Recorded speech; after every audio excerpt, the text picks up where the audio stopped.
Villains are something so special. They can be despised or loved and still be great characters.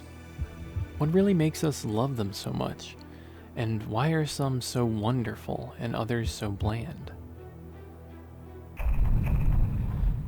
When you think of a protagonist who is a paragon of virtue, who comes to mind? I think of Vash the Stampede from Trigun. Vash is a pacifist to a fault. He would do anything to avoid hurting anyone, even if they were about to kill someone right in front of him. His pacifism is his defining characteristic. Anyone who knows him would say he's a gentle soul. However, he is looked upon as the humanoid typhoon, a walking disaster, destroying everything in his wake. What matters in Trigun is that we follow from Vash's point of view, not the random townspeople. This is first in developing a villain. Perspective. How does the author want them to be seen? How much of the antagonist's story will be told from their perspective? And do the other characters change their perspective over time? Or even does the audience's perspective change, even if the story continues to be told from the same perspective? Authors have full control of how they tell their story. So how they manipulate us into understanding or even sympathizing with the villain is important. There's nothing wrong with starting simple. In fact, most do. Say we have to get everyone to hate a character very quickly. What should they do? Dio, he kicks a dog. Toguro, he slaps a girl. Hisoka chops a dude's arms off. Even just hearing about the exploits of a villain is enough. Because naturally, we assume the worst, that a person is evil based on these actions. What matters more is what happens after. How do they develop?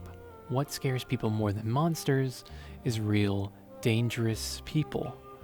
We have to make them feel human, as if they could exist, as if they make their own choices. Toguro is a tortured soul. He seems to kill in cold blood, but prefers juice to liquor and looks for nothing more than someone who can show him how wrong he was to become a monster. Hisoka, he lives for freedom and thrills, addicted to trickery and battle, willing to go to any length for his next fix. He does not care what is going on in the story, but acts as a free agent, coming and going at his leisure.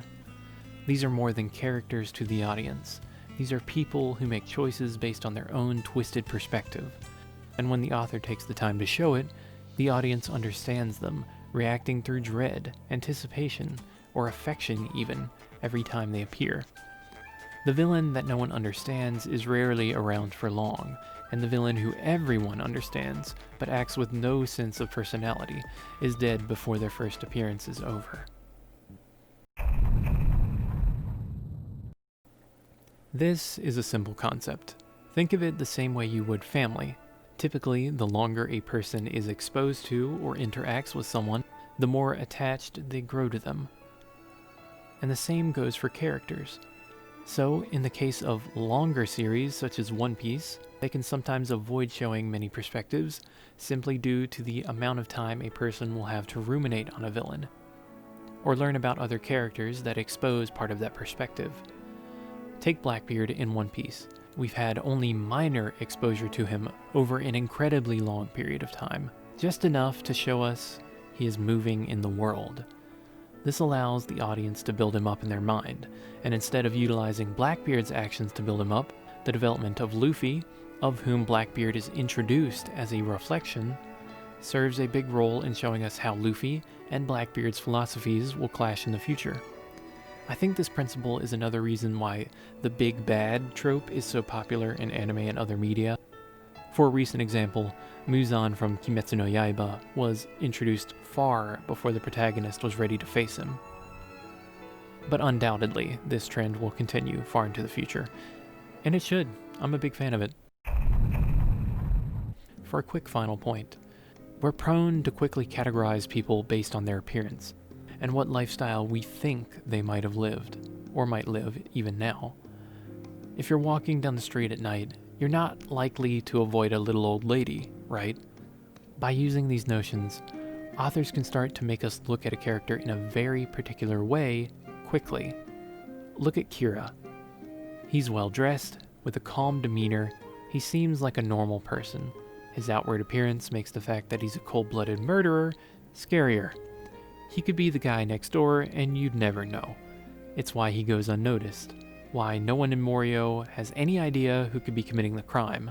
For an example that's played straight, look at Doflamingo. He's always smiling while wearing a flamboyant pink outfit, and hardly ever seems to exert any effort.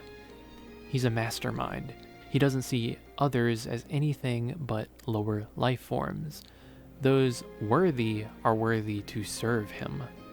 Oda did not create his persona to trick the viewer, but to make us understand him very quickly, and his unique silhouette makes him identifiable at a glance. A perfect example of this idea is Meruem from Hunter x Hunter. As a chimera ant, his appearance is an intimidating amalgamation of an insect's carapace with human proportions, with a dark purple aura showing us the malice and power with which he was born.